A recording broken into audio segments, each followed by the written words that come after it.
नमस्कार, बहुत स्वागत है आपका इंडिया लीगल में। और इस विशेष इंडिया लीगल में आज बात एक विशेष व्यक्ति की।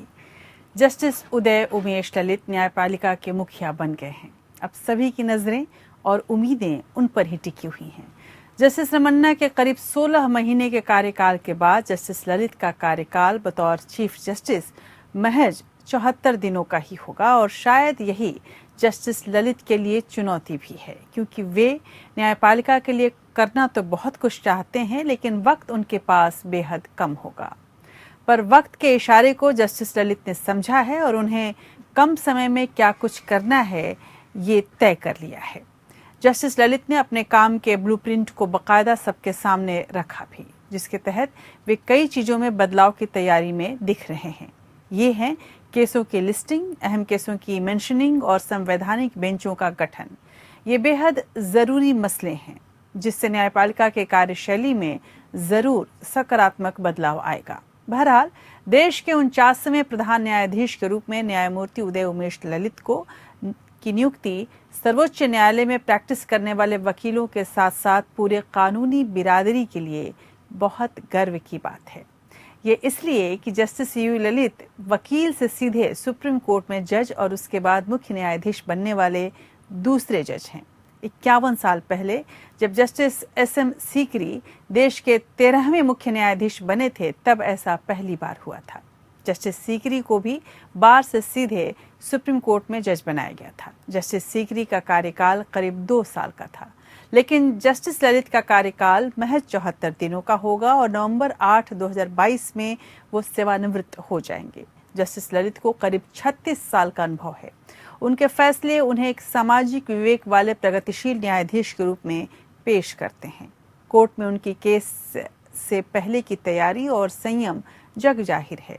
धैर्य और शांत आचरण से ही उनकी प्रतिष्ठा और पहचान बनी है।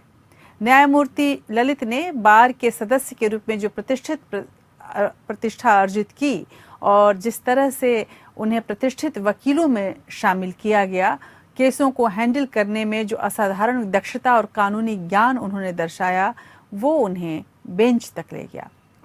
जस्टिस ललित ने अपने समृद्ध अनुभव को सुप्रीम कोर्ट के लगभग 600 निर्णयों में शामिल किया। उनकी विशेषज्ञता आपराधिक मामले, संवैधानिक मामले, नागरिक, कॉरपोरेट, आपराधिक, कर, साइबर, बौद्धिक संपदा जैसे विषयों में विशेष रही है। बतौर 8 साल जज रहने के दौरान उन्होंने समाज के हर वर्ग को न्याय की पहुंच का फायदा देने की कोशिश की। कानूनी सहायता के प्रति न्यायमूर्ति ललित की प्रतिबद्धता और गरीबों, दलितों और जरूरतमंदों की पीड़ा से हमदर्दी ने उन्हें राष्ट्रीय विधिक सेवा प्राधिकरण या नालसा के कार्यकारी अध्यक्ष के लिए उपयुक्त उम्मीदवार बनाया और मई 2021 को वे नालसा के कार्यकारी अध्यक्ष बनाए गए। अब तक के उनके नालसा के ट्रैक रिकॉर्ड को देखें तो काबिले तारीफ है। 2020 में तीसरी राष्ट्रीय लोक अदालत में नालसा चीफ ने जो आंकड़े पेश किए वो सराहनीय है। 74 लाख से अधिक मामलों का निपटान किया गया, जिसमें 16,45,000 लंबित केस सुलझाए गए और 58,33,000 मुकदमों में सुनवाई शुरू की गई। जस्टिस ललित की निष्पक्षता इस बात से भी आंकी जा सकती है कि जहां भी कन्फ्लिक्ट ऑफ इंटरेस्ट दिखाओ, वहां उन्होंने खुद को केस से अलग कर लिया। ऐसे मुकदमों की फहरिस्त लंबी है जिनकी सुनवाई से जस्टिस ललित अलग हुए। मसलन याकूब मेनन का केस, मालेगांव ब्लास्ट आदि। जस्टिस उदय उमेश ललित ने हमेशा अपने को निष्पक्ष रखा है। जस्टिस ललित जनवरी 2019 में अयोध्या मामले की सुनवाई कर रही बेंच से भी खुद को अलग करना ठीक समझा था। इस दौरान उन्होंने ये तर्क दिया था कि वो 20 साल पहले अयोध्या विवाद से जुड़े एक आपराधिक मामले में यूपी के पूर्व मुख्यमंत्री कल्याण सिंह के वकील रह चुके हैं। कुछ ऐसे रहे हैं जस्टिस ललित, एकदम निष्पक्ष और पारदर्शक। जस्टिस ललित को आपराधिक मामलों में विशेषज्ञता प्राप्त है। एक वकील के तौर पर जस्टिस ललित कई प्रमुख आपराधिक मामलों में पेश हुए, जिनमें पुणे के व्यवसायी हसन अली खान, काले हिरण शिकार मामले में अभिनेता सलमान खान और पंजाब के पूर्व मुख्यमंत्री अमरिंदर सिंह के भ्रष्टाचार के मामले शामिल रहे।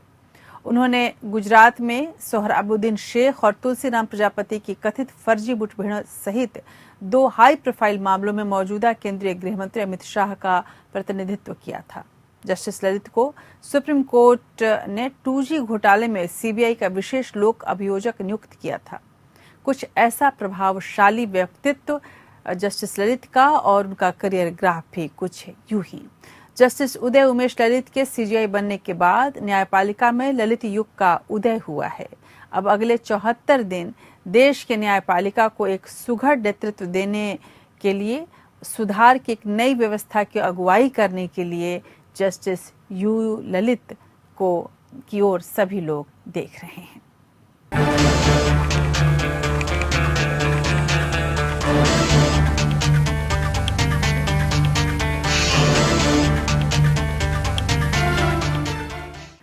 जस्टिस यू ललित कानूनविदों के परिवार से आते हैं। जस्टिस यू ललित के परिवार में कई पीढ़ियों से विधि और न्याय शास्त्र के विद्वान रहे हैं।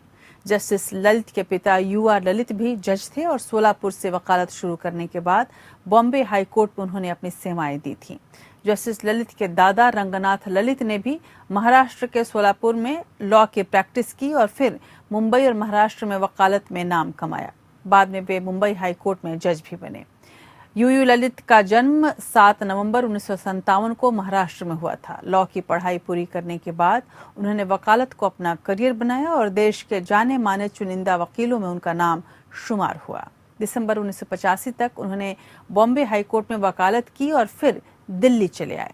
बॉम्बे से दिल्ली आने के बाद मयूर विहार के फ्लैट से शुरू हुआ बतौर वकील पेशेवर जीवन और अब राष्ट्रपति भवन के दरबार हॉल में शपथ ग्रहण तक पहुंचा है। आइए नजर डालते हैं जस्टिस ललित के करियर ग्राफ पर।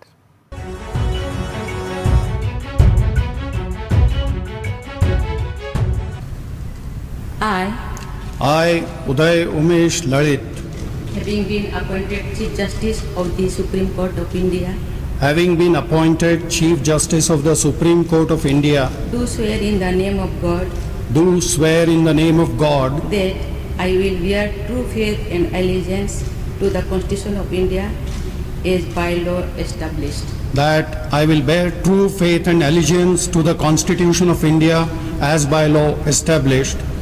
देश के 49वें चीफ जस्टिस ललित का कार्यकाल 3 महीने से भी कम का होगा, क्योंकि वे इस साल 8 नवंबर से सेवानिवृत्त होंगे। देश के 49वें चीफ जस्टिस 8 नवंबर तक इस पद पर रहेंगे, यानी उनका चीफ जस्टिस के तौर पर कार्यकाल महज 73 दिन का ही होगा। जस्टिस उदय उमेश ललित ने जून 1983 में वकालत की शुरुआत की थी। उन्होंने साल 1983 से साल 1985 तक बॉम्बे हाई कोर्ट में प्रैक्टिस की। यू ललित साल 1986 से साल 1992 तक पूर्व अटॉर्नी जनरल सोली सोराबजी के असिस्टेंट वकील रहे। साल 2004 में सुप्रीम कोर्ट ने उन्हें एक सीनियर एडवोकेट के रूप में नामित किया। उन्हें 13 अगस्त 2014 को सीधे बार से सुप्रीम कोर्ट के न्यायाधीश के रूप में पदोन्नत किया गया था। इसके बाद उन्हें मई 2021 में राष्ट्रीय कानूनी सेवा प्राधिकरण या नालसा के कार्यकारी अध्यक्ष के रूप में नियुक्त किया गया। Justice U Lalit criminal law के स्पेशलिस्ट हैं। उन्होंने सुप्रीम कोर्ट के आदेश के तहत सभी 2G मामलों में सीबीआई के पब्लिक प्रोसिक्यूटर के रूप में ट्रायल्स में हिस्सा लिया। इसके अलावा उन्होंने 2 कार्यकालों के लिए सुप्रीम कोर्ट के लीगल सर्विस कमेटी के सदस्य के रूप में भी कार्य किया। अपने कार्यकाल के दौरान जस्टिस यू ललित ने कई बार खुद को हाई प्रोफाइल मामलों से अलग किया। साल 2014 में उन्होंने याकूब मेनन की याचिका पर सुनवाई से खुद को अलग कर लिया।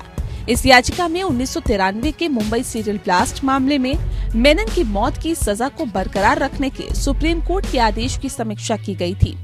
उन्होंने साल 2015 में उन्होंने 2008 के मालेगांव विस्फोटों में निष्पक्ष सुनवाई की मांग करने वाली याचिका पर खुद को सुनवाई से अलग कर लिया, क्योंकि उन्होंने पहले एक आरोपी का बचाव किया था। साल 2016 में उन्होंने आसाराम बापू के मुकदमे में अभियोजन पक्ष के एक प्रमुख गवाह के लापता होने की जांच की मांग करने वाली याचिका की सुनवाई से खुद को अलग कर लिया। साल 2016 में उन्होंने शिक्षक भर्ती घोटाले के आरोपी पूर्व सीएम हरियाणा के ओम प्रकाश चौटाला के केस की सुनवाई छोड़ी। 2017 में एक आरोपी का पहले वकील रहने के कारण उन्होंने सूर्य नेल्ली रेप केस की भी सुनवाई से खुद को अलग कर लिया। 2019 में अयोध्या मामले पर बनी संवैधानिक पीठ से कल्याण सिंह का वकील रहने के कारण खुद को अलग किया। बाबरी ढांचा ध्वस्तीकरण केस में कल्याण सिंह को भी आरोपी बनाया गया था। उस समय यूयू ललित ने वकील के तौर पर पैरवी की थी। साल 1997 में जस्टिस ललित कल्याण सिंह के वकील के तौर पर अदालत में पेश हुए थे। बाबरी मस्जिद की जगह राम मंदिर बनाए जाने को लेकर चल रहे मुकदमे की सुनवाई साल 2019 में सुप्रीम कोर्ट के 5 जजों की संवैधानिक पीठ को सौंपी गई थी। इन 5 जजों में से एक जस्टिस यूयू ललित भी थे। उनकी पीठ में मौजूदगी पर मुस्लिम पक्ष के वकील एडवोकेट राजीव धवन ने आपत्ति जताई थी। उन्होंने बाबरी मस्जिद से जुड़े केस में ही जस्टिस ललित के वकील के तौर पर पेश होने की बात कहते हुए आपत्ति दी थी। इसके बाद जस्टिस ललित ने खुद को संवैधानिक पीठ से अलग कर लिया था। ललित कई हाई प्रोफाइल केसेस से जुड़े रहे हैं। इसमें काला हिरण शिकार मामले में अभिनेता सलमान खान का केस भी शामिल है। उन्होंने भ्रष्टाचार के एक मामले में पंजाब के मुख्यमंत्री अमरिंदर सिंह और अपनी जन्मतिथि से जुड़े एक मामले में पूर्व सेना प्रमुख जनरल वीके सिंह का भी प्रतिनिधित्व किया। जस्टिस यूयू ललित ने चीफ जस्टिस बनने से पहले ही दिखा दिया कि वह अपने 73 दिन के छोटे से कार्यकाल में कुछ बदलने आए हैं। वे पिछले महीने सुप्रीम कोर्ट में सुनवाई का समय 10 बजे के बजाय 9:30 बजे शुरू करने का सुझाव दे चुके हैं। उन्होंने कहा था कि जब स्कूल जाने वाले बच्चे सुबह 7 बजे स्कूल जा सकते हैं, तो जज और वकील जल्दी काम क्यों नहीं शुरू कर सकते। Bureau report.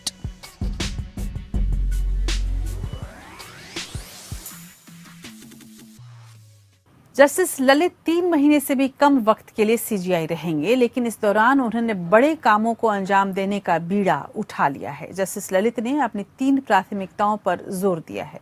उनकी सबसे बड़ी प्राथमिकता कोर्ट में केसेस की लिस्टिंग को आसान करना, स्पष्ट और पारदर्शी बनाने की रहेगी और इसके अलावा उन्होंने विभिन्न न्यायालयों में अर्जेंट मामलों की सुनवाई को भी प्राथमिकता देने का वायदा किया है। तीसरी प्राथमिकता के तौर पर उन्होंने कहा है कि वे इस बात के लिए पूरी तरह से प्रयासरत रहेंगे कि कम से कम एक संवैधानिक बेंच पूरे साल काम करती रहे।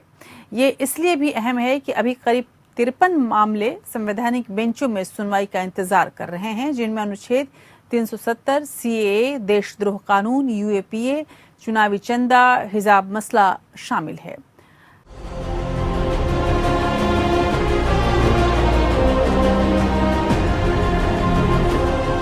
जस्टिस यूयू ललित पहले ही इशारा दे चुके हैं कि बतौर प्रधान न्यायाधीश के तौर पर उनका कार्यकाल किस तरह का होने जा रहा है। एक निजी चैनल को इंटरव्यू में उन्होंने बताया कि चीफ जस्टिस के तौर पर अपने महज 74 दिन के लंबे कार्यकाल को लेकर उनका क्या प्लान है और किस तरह से वह सुप्रीम कोर्ट की कार्यशैली का कायाकल्प करना चाहते हैं। जस्टिस उदय उमेश ललित ने सुप्रीम कोर्ट के प्रशासनिक पहलू पर फोकस करने की बात कही। उनकी कोशिश सीमित संसाधनों से अधिकतम आउटपुट देने की रहेगी। उन्होंने संकेत दिया कि इसके लिए ऐसे मामलों को आपस में जोड़कर एक साथ लिस्ट किया जाएगा जो अन्य मामलों में मिसाल साबित हो सकते हैं। इससे निचली अदालतों में लंबित उनके ही जैसे मुकदमों का निस्तारण हो सकता है। उन्होंने इसके लिए उदाहरण भी दिया। उन्होंने कहा कि यदि इनकम टैक्स का कोई ऐसा मुद्दा है जो बार बार सामने आ रहा है, शीर्ष अदालत इस मुद्दे पर विचार कर रही है, तो जितनी जल्दी आप इस मुद्दे का निस्तारण करेंगे उतना ही बढ़िया होगा, क्योंकि इससे हाई कोर्ट में लंबित उस मुद्दे से जुड़े मामले भी निस्तारित हो पाएंगे। See, focus like any other Chief Justice would be to see that on the administrative side, the whatever maximum output can be achieved through the limited resources, it is the achieving of that. To see that qualitatively the kind of matters which get listed should be such which are capable of disposing of many pending matters in the lower authorities. For instance, as I see it, an issue on say income tax matters on a particular provision which is pending consideration in Supreme Court, because the issues are capable of reoccurring every now and then. So therefore, sooner you dispose of, the better, because the pending matters in high courts, tribunals will also get disposed of. That's one part.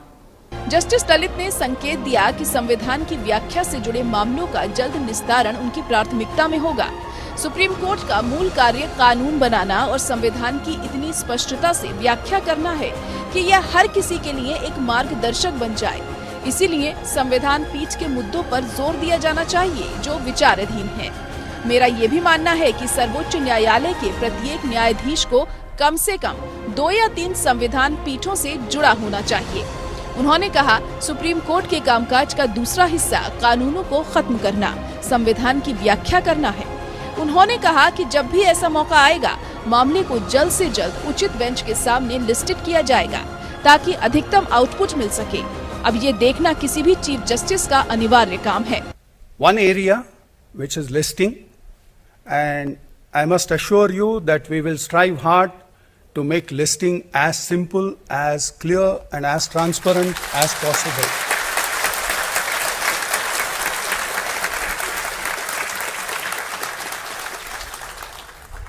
Number 2, the area which is mentioning of urgent matters, that also I will certainly look into.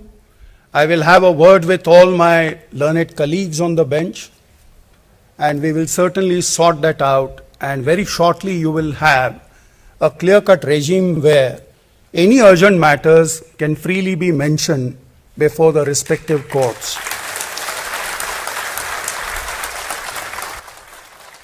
The third area, and that is of listing of matters before the constitution benches and matters which are specially referred to benches of 3 judges. एक विवाद CJI के master of roster होने का है। इसके तहत CJI को केसों को तमाम बेंचों में बांटने की जिम्मेदारी रहती है, जिससे कि केसों की सुनवाई सुचारू रूप से हो और केस लंबित ना रहे। वैसे सीजेआई की इस भूमिका पर विवाद भी रहा है। इन हालातों में जस्टिस ललित की अपनी सुलझी हुई सोच है और वे जानते हैं कि केस आवंटन कैसे हो। See, master of the roster, the roster can certainly be fixed by the Chief Justice, saying that in this particular court these kind of matters be listed. Of course, there are always 2-3 alternatives for every kind of matter. The broad outline of the roster which is fixed by the Chief Justice. Second part which the Chief Justice has in his jurisdiction or powers is to fix the or have the composition of the bench, whether 2 judges or 3 judges or what kind of benches, whether in A should be sitting in the company of Z or not. So therefore that's kind of, fixing the or having a particular bench. These are matters which are certainly within the jurisdiction of the Chief Justice. The third matter could be that very well, in case you want certain constitution benches matters to be disposed of at an early date, then fix the bench, constitute a bench, and therefore list the matters before that bench. So these are matters which are certainly within the competence and within the jurisdiction of the Chief Justice. In every individual case, whether that case be listed going by the roster, that is something which must normally be done purely on objective basis. CJI के रूप में justice Lalit के पास 3 महीने से भी कम समय है, लेकिन जस्टिस ललित को लगता है कि कार्यकाल की लंबाई नहीं बल्कि योगदान की व्यापकता और प्रासंगिकता है जो अतः मायने रखती है। यही तमन्ना और तेवर के लिए जस्टिस ललित अपने 73 दिन के कार्यकाल को अंजाम देने की तैयारी में है। Bureau report. गरीबों के लिए मुकदमा खून बहने वाले घाव की तरह है। ऐसे संवेदनशील बयान देने वाले जस्टिस ललित नालसा के कार्यकारी अध्यक्ष के रूप में योद्धा की तरह काम करते दिखे हैं। नालसा की चुनौती को इस बात से आंका जाता है कि 70% से अधिक आबादी गरीबी रेखा से नीचे है और केवल 12% ही विधिक सेवा प्राधिकरण द्वारा प्रदान की जाने वाली मुफ्त कानूनी सहायता का विकल्प चुनते हैं। ऐसे में कानून की पहुंच बढ़ाने के लिए हाल ही में उनकी अगुवाई में कानूनी सहायता परामर्शदाता या LADC प्रणाली भी लॉन्च किया गया, जिसके तहत गरीब लोगों के आपराधिक केस मुफ्त में लड़े जाएंगे। तीसरी राष्ट्रीय लोक अदालत में करीब 74 लाख से अधिक मामलों का निपटान किया गया। ये नालसा के जरिए न्याय के मंदिरों को जन सुलभ बनाने की सबसे बड़ी पहल रही है।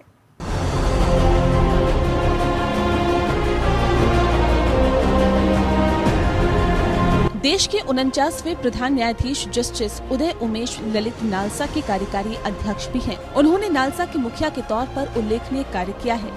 देश में राष्ट्रीय लोक अदालत ने अब तक के सभी अनुमानों को पीछे छोड़कर 1 करोड़ से अधिक मुकदमों का एक ही दिन में निस्तारण किया। 2002 वर्ष की तीसरे राष्ट्रीय लोक अदालत में नालसा चीफ ने जो आंकड़े पेश किए वो सराहनीय हैं। 74 लाख से अधिक मामलों का निपटान किया गया, जिसमें 16,45,000 लंबित केस और 58,33,000 मुकदमों के पहले के मामले शामिल है। निपटान राशि का कुल मूल्य लगभग 5,039 करोड़ है। जस्टिस उदय उमेश ललित ने रविवार को कहा कि मुकदमा खून बहने वाले घाव की तरह है और इससे जितना अधिक खून बहने दिया जाएगा, व्यक्ति को उतना ही अधिक नुकसान होगा। उन्होंने कहा कि 70% से अधिक आबादी गरीबी रेखा से नीचे है और केवल 12% ही विधिक सेवा प्राधिकरणों द्वारा प्रदान की जाने वाली मुफ्त कानूनी सहायता का विकल्प चुनते हैं। ऐसे में मुफ्त कानूनी सेवा और उसकी गुणवत्ता काफी मायने रखती है, जिससे नालसा सुनिश्चित करने में लगा है। The process of justice should be very cheap, inexpensive. And people at least below poverty line who cannot have that kind of wherewithal or the financial capacity to bear the burden of a long-standing and long drawn-out legal proceeding. So legal aid must be afforded. But theoretically what happens is that the quality legal aid is where we find a lot of questions which are being raised. More and more pro bono work, if people come forward, render their assistance, then the confidence in the system will get built up, as a result of which the poor people will not feel the brunt when it comes to expenditure on legal proceedings. Then there will be equality. Justice Lalit ने विचाराधीन कैदियों की समस्या पर भी चिंता जाहिर की। उन्होंने कहा कि कैदियों की कुल संख्या का 90% अंडर ट्रायल कैदियों की है। वे वर्षों से जेल में रहने को मजबूर है। इनमें से ज्यादातर गरीब या सामान्य परिवारों से है, जो न्याय की कीमत नहीं चुका सकते या वकील नहीं रख सकते।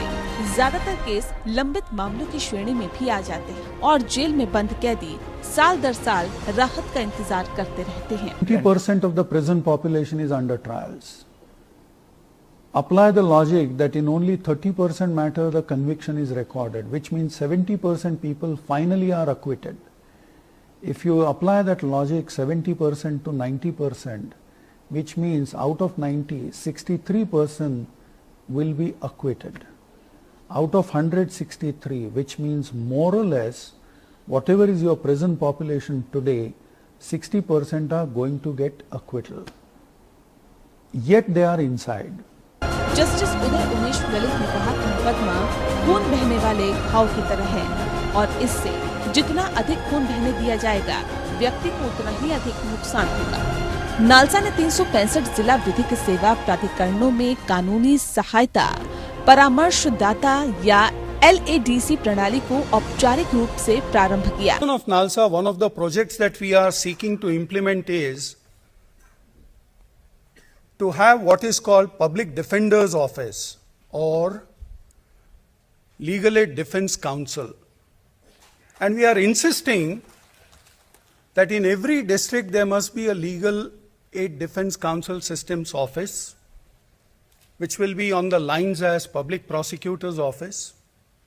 And the issue came up, very well that office would require some space. And the kind of perseverance which was shown in the Chief Justices and Chief Ministers conference, that I must say that in every district the concerned states are willing to provide us minimum of 800 square feet of area to have the office of public defender in every district. NALSA के तहत गठित LADC प्रणाली उन गरीबों को मुफ्त कानूनी सहायता प्रदान करेगी जो अपने आपराधिक मामलों को लड़ने के लिए निजी वकील की सेवाएं लेने के लिए मजबूर होते हैं और इसी प्रक्रिया में अपनी संपत्ति का नुकसान झेलते हैं। कुल मिलाकर बतौर नालसा अध्यक्ष जस्टिस ललित पेशेवर तरीके से गरीबों और उपेक्षितों के लिए कानूनी मदद की मुहिम को जोर दे रहे हैं, जो कि न्याय की पहुंच को बढ़ाने में कामयाब होगा। Bureau report. Justice U Lalit की बात कर रहे हैं, जो अब हमारी पूरी न्याय व्यवस्था के मुखिया हैं।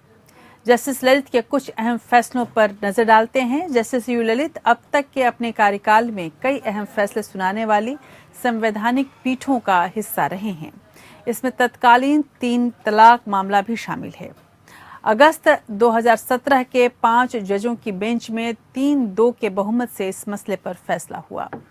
इसमें जस्टिस ललित ने 3 तलाक को असंवैधानिक करार दिया था। जस्टिस ललित के साथ रहे जस्टिस कुरियन जोसेफ और जस्टिस आरिफ नरीमन, और इस फैसले से मुस्लिम महिलाओं को बड़ी राहत मिली थी।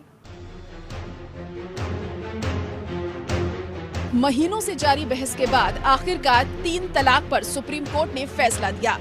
तत्कालीन प्रधान न्यायाधीश न्यायमूर्ति जगदीश सिंह खेहर के नेतृत्व वाली 5 न्यायाधीशों की संवैधानिक पीठ में न्यायमूर्ति रोहिंटन फली नरीमन, न्यायमूर्ति कुरियन जोसेफ, न्यायमूर्ति उदय उमेश ललित तथा न्यायमूर्ति एस अब्दुल नजीर शामिल थे। 5 जजों की बेंच ने बहुमत के साथ 3 तलाक को असंवैधानिक करार दिया। 5 में से 2 जज 3 तलाक के पक्ष में थे। सुप्रीम कोर्ट ने देश के सबसे विवादित मुद्दे में से एक ट्रिपल तलाक पर अपना फैसला सुनाते हुए 3 तलाक पर अगले 6 महीने तक के लिए रोक लगा दी। उच्चतम न्यायालय ने सरकार से कहा कि वह 3 तलाक पर कानून बनाए। 3 तलाक मुसलमानों से जुड़ी एक विवादित प्रथा है। 3 तलाक शरिया का नियम है, जिसमें पुरुष के महज 3 बार तलाक कहने भर से शादी खत्म होने का अधिकार मिलता है। विवाद बढ़ने के बाद सुप्रीम कोर्ट ने 5 जजों की एक बेंच बनाई, जिसने मामले की सुनवाई की। 5 में से 3 जज इसे खत्म करने के पक्ष में रहे। बेंच में शामिल सभी जज अलग अलग धर्मों से थे। इसमें हिंदू, मुस्लिम, सिख, ईसाई और पारसी हैं। चीफ जस्टिस खेहर बेंच को लीड कर रहे थे, वो सिख हैं, जबकि जस्टिस कुरियन जोसेफ ईसाई, आरिफ नरीमन पारसी, यूजू ललित हिंदू, अब्दुल नजीर मुस्लिम हैं। जस्टिस खेहर ने माना कि ये असंवैधानिक नहीं है। जस्टिस खेहर ने कहा, 3 तलाक हनफी स्कूल के सुन्नियों के लिए महत्वपूर्ण है, उनकी संस्कृति के लिए महत्वपूर्ण माना जाता है। ट्रिपल तलाक संविधान के अनुच्छेद 25, 14 और 21 का उल्लंघन नहीं करता। उन्होंने कहा, इसे संवैधानिक नैतिकता के आधार पर अलग रखा जाना चाहिए। जस्टिस अब्दुल नजीर ने माना कि 3 तलाक असंवैधानिक नहीं है। जस्टिस नजीर ने ट्रिपल तलाक पर फैसले के दौरान तत्कालीन CJI खेहर के दृष्टिकोण का समर्थन किया। जस्टिस कुरियन 3 तलाक खत्म करने के पक्ष में रहे। जस्टिस कुरियन ने कहा, इस्लामी कानून के 4 स्रोत हैं। कुरान कानून का पहला स्रोत है। 3 तलाक कुरान के सिद्धांतों के खिलाफ है, ये शरीयत का उल्लंघन करता है। जस्टिस आरिफ नरीमन 3 तलाक जारी रखने के पक्ष में दिखे। उन्होंने कहा, याचिकाकर्ता कोर्ट आए हैं तो अदालत अपने हाथ नहीं खींच सकता। अब अदालत को फैसला करना ही होगा कि ये कानून वैध है या नहीं। जस्टिस उदय उमेश ललित 3 तलाक को खत्म करने के पक्ष में हैं। उन्होंने 3 तलाक को लेकर जोसेफ के दृष्टिकोण का समर्थन किया। सुप्रीम कोर्ट ने इस मामले पर खुद संज्ञान लेकर सुनवाई शुरू की थी। इस मामले में 6 अन्य याचिकाएं भी दाखिल हुई, जिनमें से 5 में ट्रिपल तलाक को खत्म करने की मांग की गई थी।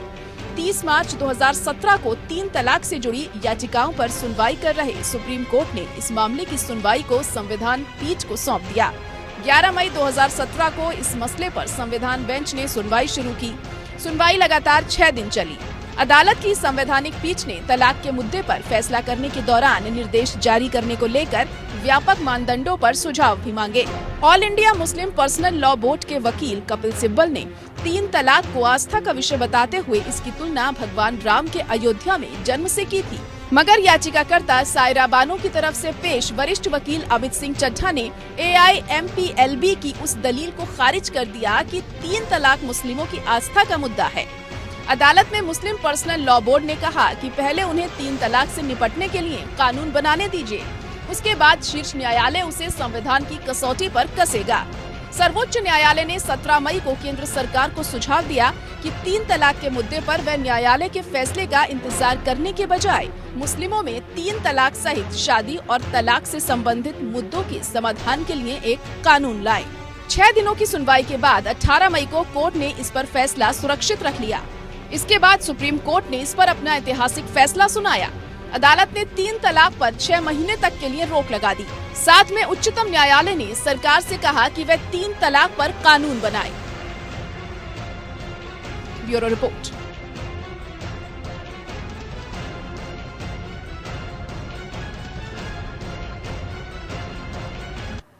जुलाई 2020 में केरल के ऐतिहासिक श्री पद्मनाभ स्वामी मंदिर से जुड़े महत्वपूर्ण फैसले में भी जस्टिस यू ललित की अध्यक्षता वाली पीठ ने ऐतिहासिक फैसला सुनाया था।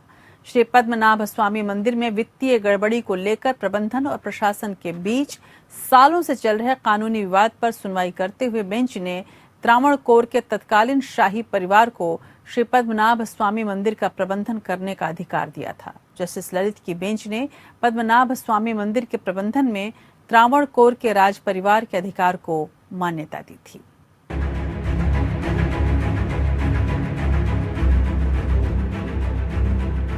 सुप्रीम कोर्ट की 2 सदस्यों वाली बेंच जस्टिस यूयू ललित और इंदु मल्होत्रा ने पद्मनाभ स्वामी मंदिर पर अहम फैसला सुनाया।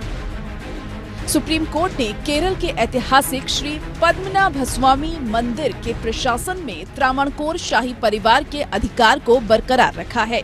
श्री पद्मनाभ स्वामी मंदिर के मामलों के प्रबंधन वाली प्रशासनिक समिति की अध्यक्षता तिरुवनंतपुरम के जिला न्यायाधीश करेंगे। श्री पद्मनाभ स्वामी का प्रशासन जिला न्यायाधीश की अध्यक्षता में 5 सदस्यीय समिति को दिया गया है। सुप्रीम कोर्ट ने केरल हाई कोर्ट के 31 जनवरी 2011 के उस आदेश को रद्द किया है जिसमें राज्य सरकार से श्री पद्मनाभ स्वामी मंदिर का नियंत्रण करने के लिए न्यास गठित करने को कहा गया था।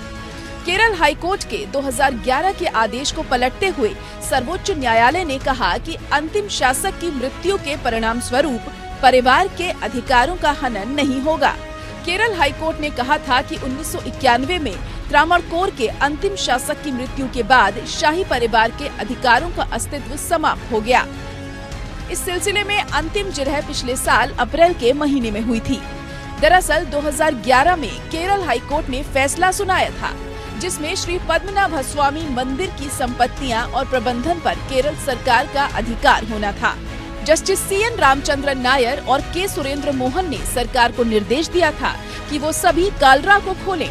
इसके साथ ही एक म्यूजियम का निर्माण करें जिसमें मंदिर के खजाने को रखा जाए जिसका दर्शन आम लोग, श्रद्धालु और पर्यटक कुछ शुल्क देकर देख सकें। केरल हाई कोर्ट के इस फैसले के खिलाफ त्रावणकोर के राज परिवार ने सुप्रीम कोर्ट में अपील की थी। सुप्रीम कोर्ट ने सीनियर वकील गोपाल सुब्रमण्यम को न्यायालय मित्र नियुक्त किया। इस सिलसिले में पूर्व CAG विनोद राय की नियुक्ति मंदिर के रखरखाव संबंधी व्यय आदि के खर्चों की ऑडिट करने की जिम्मेदारी दी गई। लंबी जांच पड़ताल के बाद न्यायालय मित्र गोपाल सुब्रमण्यम ने रिपोर्ट पेश की थी। सुप्रीम कोर्ट में केरल के तिरुवनंतपुरम स्थित श्री पद्मनाभ स्वामी मंदिर में वित्तीय गड़बड़ी को लेकर प्रबंधन और प्रशासन का विवाद 9 सालों से कोर्ट में लंबित था। केरल हाई कोर्ट के फैसले को त्रावणकोर के पूर्व शाही परिवार ने सुप्रीम कोर्ट में चुनौती दी थी। मंदिर के पास करीब 2 लाख करोड़ रुपए की संपत्ति है। भगवान पद्मनाभ स्वामी के इस भव्य मंदिर का पुनर्निर्माण 18वीं सदी में त्रावणकोर राजकुल ने कराया था। इसी राज परिवार ने 1947 तक भारतीय संघ में विलय से पहले दक्षिणी केरल और उससे लगे तमिलनाडु के कुछ भागों पर शासन किया था।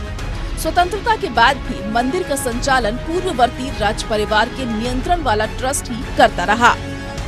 Bureau report.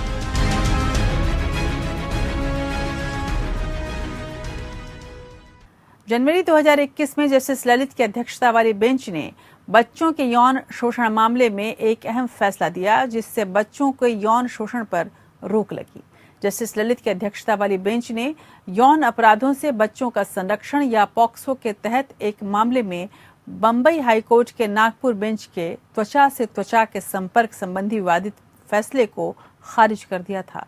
Justice U Lalit, justice Ravindra Bhatt और जस्टिस बेला त्रिवेदी की 3 सदस्यीय पीठ ने कहा था कि गलत मंशा से किसी भी तरह से शरीर के सेक्सुअल हिस्से का स्पर्श करना पॉक्सो एक्ट का मामला माना जाएगा। अदालत ने माना कि ये नहीं कहा जा सकता कि कपड़े के ऊपर से बच्चे का स्पर्श यौन शोषण नहीं है।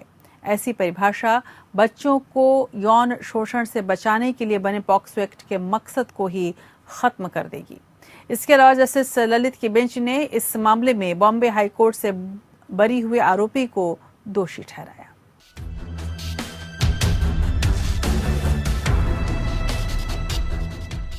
सुप्रीम कोर्ट ने बॉम्बे हाई कोर्ट के उस विवादास्पद फैसले को रद्द कर दिया जिसमें कहा गया था कि यौन अपराधों से बच्चों के संरक्षण अधिनियम या पॉस्को के तहत यौन उत्पीड़न के अपराध के लिए स्किन टू स्किन टच आवश्यक है। न्यायमूर्ति उदय उमेश ललित, न्यायमूर्ति एस रविंद्र भट्ट और न्यायमूर्ति बेला एम त्रिवेदी की पीठ ने उच्च न्यायालय के फैसले के खिलाफ अटॉर्नी जनरल, राष्ट्रीय महिला आयोग और महाराष्ट्र राज्य द्वारा दायर अपीलों में फैसला सुनाया। अदालत ने कहा कि ये नहीं कहा जा सकता कि कपड़े के ऊपर से बच्चे को स्पर्श यौन शोषण नहीं है। ऐसी परिभाषा बच्चों को शोषण से बचाने के लिए बने पॉक्सको एक्ट के मकसद को ही खत्म कर देगी। सत्र अदालत ने व्यक्ति को पॉक्सको अधिनियम और आईपीसी की धारा 354 के तहत अपराधों के लिए 3 साल के कारावास की सजा सुनाई थी। बॉम्बे हाई कोर्ट की नागपुर बेंच ने यौन उत्पीड़न के एक आरोपी को ये कहते हुए बरी कर दिया था कि नाबालिग के निजी अंगों को स्किन टू स्किन संपर्क के बिना छूना या टटोलना पॉक्सको एक्ट के तहत नहीं आता। अब उच्चतम न्यायालय ने हाई कोर्ट के इस फैसले को बदलते हुए बड़ा फैसला सुनाया। न्यायमूर्ति बेला त्रिवेदी, जिन्होंने फैसले के ऑपरेटिव हिस्से को पढ़ा, उन्होंने कहा कि पॉक्सको की धारा 7 के तहत स्पर्श या शारीरिक संपर्क को सीमित करना बेतुका है और अधिनियम के इरादे को नष्ट कर देगा, जो बच्चों को यौन अपराधों से बचाने के लिए बनाया गया है। फैसला सुनाते हुए कोर्ट ने कहा कि कानून को ऐसी व्याख्या देनी होगी जो कानून के मकसद को विफल करने की बजाय उसे प्रभावित करे। सुनवाई के दौरान न्यायमूर्ति ललित ने कहा, मुझे लगता है कि ये पहली बार है जब अटॉर्नी जनरल ने आपराधिक पक्ष के फैसले को चुनौती दी है। साथ ही ये पहली बार है जब भाई और बहन ने एक दूसरे का विरोध किया है। वरिष्ठ अधिवक्ता सिद्धार्थ लूथरा वरिष्ठ अधिवक्ता गीता लूथरा के भाई हैं। जहां सिद्धार्थ लूथरा आरोपी के पक्ष में अपने विचार रखने के लिए एमिक्स क्यूरी के रूप में पेश हुए, वहीं गीता लूथरा ने राष्ट्रीय महिला आयोग का प्रतिनिधित्व किया, जो उन पक्षों में से एक थी जिन्होंने विवादास्पद उच्च न्यायालय के फैसले के खिलाफ अपील दायर की थी। सुनवाई के दौरान सिद्धार्थ लूथरा ने कहा कि धारा 7 में शब्द यौन इरादा और शारीरिक संपर्क है, इसलिए यौन इरादे के लिए शारीरिक संपर्क की आवश्यकता होती है। दूसरी ओर गीता लूथरा ने तर्क दिया कि स्पर्श और शारीरिक संपर्क पर्यायवाची हैं और उनकी व्याख्या में अंतर नहीं हो सकता है। मामले में एमिक्स क्यूरी वरिष्ठ अधिवक्ता सिद्धार्थ दवे ने तर्क दिया कि स्किन टू स्किन टच की आवश्यकता नहीं है, क्योंकि पॉक्सको की धारा 7 में नग्न शब्द गायब है। उन्होंने प्रस्तुत किया कि जब 2 व्याख्याएं संभव हैं तो बच्चों के अनुकूल व्याख्या की जानी चाहिए। लीगल एंड सोसाइटी की ओर से आरोपी का प्रतिनिधित्व करने वाले वरिष्ठ अधिवक्ता सिद्धार्थ लूथरा ने तर्क दिया कि धारा 7 को दूसरे भाग में संपर्क शब्द शारीरिक से पहले है, इसलिए यौन उत्पीड़न का अपराध गठित करने के लिए स्किन टू स्किन टच आवश्यक है। 27 जनवरी को तत्कालीन सीजेआई एस.ए. बोबड़े की अगुवाई वाली पीठ ने पॉक्सको की धारा 8 के तहत बरी होने के फैसले पर रोक लगा दी थी। पीठ ने 6 अगस्त को वरिष्ठ अधिवक्ता सिद्धार्थ दवे को मामले में एमिक्स क्यूरी नियुक्त किया गया था। Bureau report, APN news. अगर हम जस्टिस यू ललित की बात करें तो हमें भूलना नहीं चाहिए कि आपराधिक मामलों के वो विशेषज्ञ रहे हैं और ऐसे में जस्टिस यू ललित विचाराधीन कैदियों का दर्द भी बखूबी समझते हैं। वे बेल कानून की पेचीदगियों के कारण जमानत मिलने में परेशानियों को भी समझते हैं। वे जानते हैं कि लंबे वक्त तक बिना बेल जेल में रखना संवैधानिक हकों का हनन है। ऐसे में दिसंबर 2021 में छत्तीसगढ़ की जानी मानी सामाजिक कार्यकर्ता सुधा भारद्वाज को जस्टिस ललित की बेंच ने बड़ी राहत दी। सर्वोच्च अदालत ने बॉम्बे हाईकोर्ट के आदेश में हस्तक्षेप करने से इनकार करते हुए सुधा भारद्वाज की जमानत को बरकरार रखा। भीमा कोरेगांव मामले में सुधा भारद्वाज को 28 अगस्त 2018 को यूएपीए के तहत गिरफ्तार किया गया था और वे करीब 3 वर्षों से जेल में बंद थीं। जस्टिस ललित की ये पहल इसलिए भी अहम मानी गई क्योंकि यूएपीए के तहत देश भर में ऐसे सैकड़ों कैदी बिना जमानत के जेल में बंद रहने के लिए मजबूर हैं।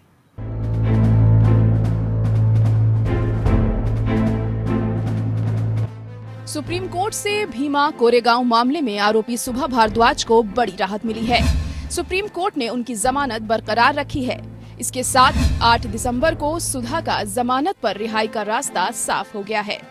सुधा भारद्वाज की जमानत के खिलाफ एनआईए की याचिका सुप्रीम कोर्ट ने खारिज कर दी है और बॉम्बे हाई कोर्ट के डिफॉल्ट जमानत देने के फैसले पर मुहर लगा दी है। सुप्रीम कोर्ट ने कहा कि इस मामले में दखल देने की कोई वजह दिखाई नहीं देती, लिहाजा याचिका खारिज की जाती है। सुप्रीम कोर्ट ने कहा कि निचली अदालत के पास एनआईए मामले की सुनवाई का क्षेत्राधिकार नहीं था। पुणे कोर्ट को यूएपीए के तहत नजरबंदी का समय बढ़ाने के लिए सक्षम नहीं था क्योंकि वो एनआईए विशेष अदालत नहीं थी, क्योंकि कोर्ट को एनआईए अधिनियम की धारा 22 के तहत एक विशेष न्यायालय अधिसूचित नहीं किया गया था। अतिरिक्त सॉलिसिटर जनरल अमन लेखी, जो एनआईए की ओर से पेश हुए, ने 2 मुख्य बिंदुओं को उठाकर तर्क किया। यूएपीए की धारा 43D केवल धारा 167 सीआरपीसी के प्रावधान को संशोधित करती है। यूएपीए की धारा 2 के तहत कोर्ट की परिभाषा जब तक कि संदर्भ की आवश्यकता न हो से शुरू होती है, जिसे उच्च न्यायालय ने ध्यान में नहीं रखा है। न्यायमूर्ति ललित ने कहा कि यहाँ संदर्भ जांच है जो ट्रायल से अलग है। हिरासत के लिए क्षेत्राधिकार अप्रासंगिक है क्योंकि आरोपी को न्यायालय में लाया जाना है। न्यायमूर्ति ललित ने बताया कि धारा 167(2) के प्रावधान में मजिस्ट्रेट के बजाय कोर्ट शब्द का उपयोग किया गया है, जब ये हिरासत की अवधि 90 दिनों से अधिक बढ़ाने की बात करती है। न्यायमूर्ति भट्ट ने कहा, अगर कोई विशेष अदालत है तो वह एकमात्र अदालत होगी जो इस पर सुनवाई कर सकती है। न्यायाधीश ने बताया कि यूएपीए की धारा 2D के अनुसार अदालत का अर्थ है एक आपराधिक अदालत जिसका अधिकार क्षेत्र है और जिसमें राष्ट्रीय जांच एजेंसी अधिनियम 2008 की धारा 11 या धारा 21 के तहत गठित एक विशेष न्यायालय शामिल है। धारा 11 केंद्र सरकार द्वारा बनाए गए विशेष न्यायालय के बारे में बात करती है और राज्य सरकारों द्वारा बनाए गए विशेष न्यायालयों के बारे में धारा 22 है। पीठ ने कहा है कि यूएपीए अधिनियम के तहत कोई विशेष न्यायालय नहीं है। पीठ ने कहा कि अगर एएसजी की दलील स्वीकार कर ली जाती है तो इसका मतलब ये होगा कि राज्य सरकार एनआईए अधिनियम की धारा 22 के तहत विशेष अदालतें तभी बना सकती है जब वे धारा 7 के तहत जांच केंद्रीय एजेंसी को हस्तांतरित करे। इसके बाद पीठ ने याचिका खारिज करने का फैसला किया। Bureau report.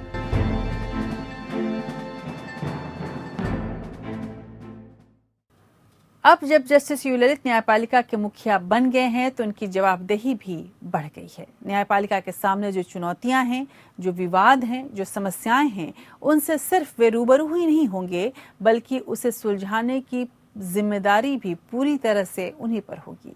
जजों की नियुक्तियां, सरकार और न्यायपालिका के बीच टकराव, कॉलेजियम की पारदर्शिता, जजों का रिटायरमेंट एज और जजों पर सोशल मीडिया पर हो रहे हमले, ऐसे कुछ मसले हैं जो यक्ष प्रश्न बने हुए हैं। मीडिया से रूबरू होकर जस्टिस ललित ने इन सभी मसलों पर अपना स्टैंड साफ किया। उनके जवाबों को हम आपके सामने पेश करते हैं।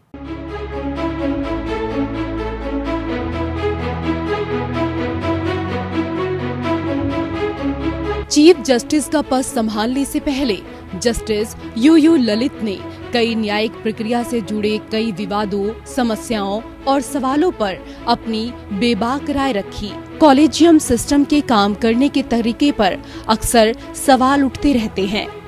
सीजेआई और 4 जजों की कमेटी जजों की नियुक्ति, तबादले और प्रमोशन तय करते हैं।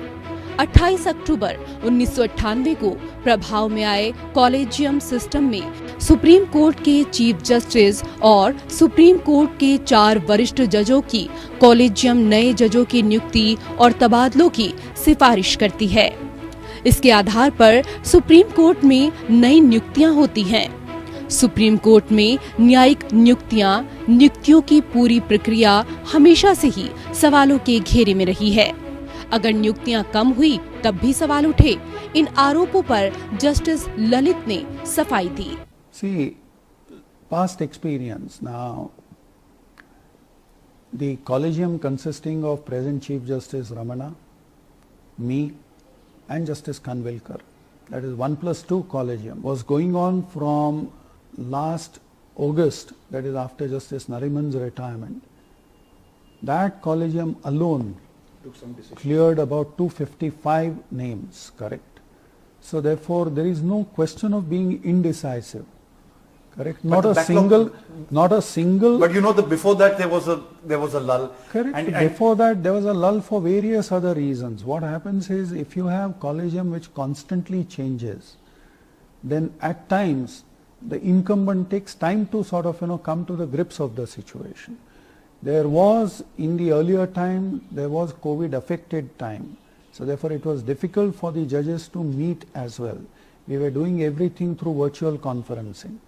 So there were constraints, but nonetheless, to say that the collegium is indecisive may not be correct way of expression.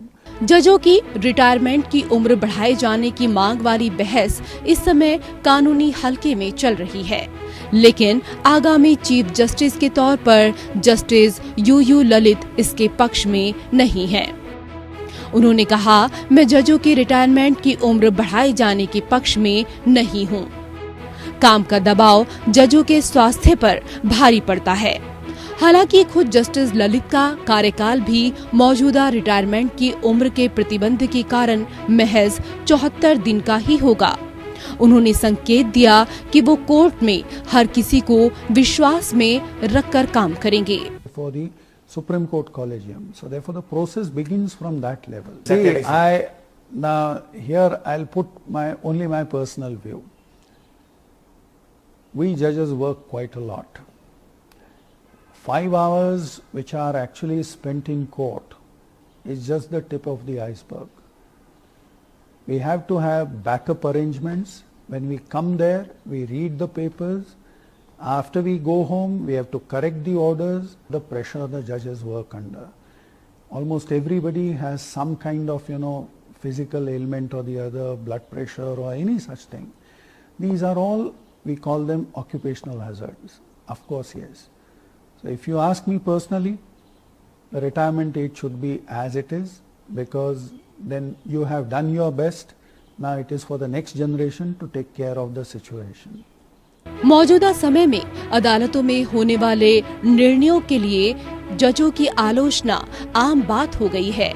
इसे मीडिया ट्रायल तक का नाम दिया गया। क्या मीडिया को फैसले या जजों की आलोचना करने का हक है? लेकिन जस्टिस ललित आलोचना दबाने के पक्ष में नहीं दिखे। उनका कहना है कि जज की बजाय न्याय की आलोचना और समीक्षा होनी चाहिए। See, I firmly believe that a judge speaks through his judgment and order, and therefore whatever he does, of course in the public realm or in the public domain, that is certainly available to be seen, to be criticized, to be assimilated, to be analyzed by any person, or be it any person, be even a commoner. He can certainly stand up and say that according to me the judgment may not be correct for reasons ABC. So long as the objections and criticism is well within bounds, with certain amount of deference, that you are dealing with a judgment, not the judge behind that. जाहिर है कि justice Lalit सुलझे हुए सोच के मालिक हैं। हर विवाद, हर समस्या को वो बेहद शांत, सौम्य तरीके से हैंडल करते हैं। न्यायपालिका के मुखिया के तनाव भरे पद पर ऐसे ही प्रतिभाशाली, प्रखर और प्रशांत व्यक्तित्व की जरूरत है। Bureau report, APN news.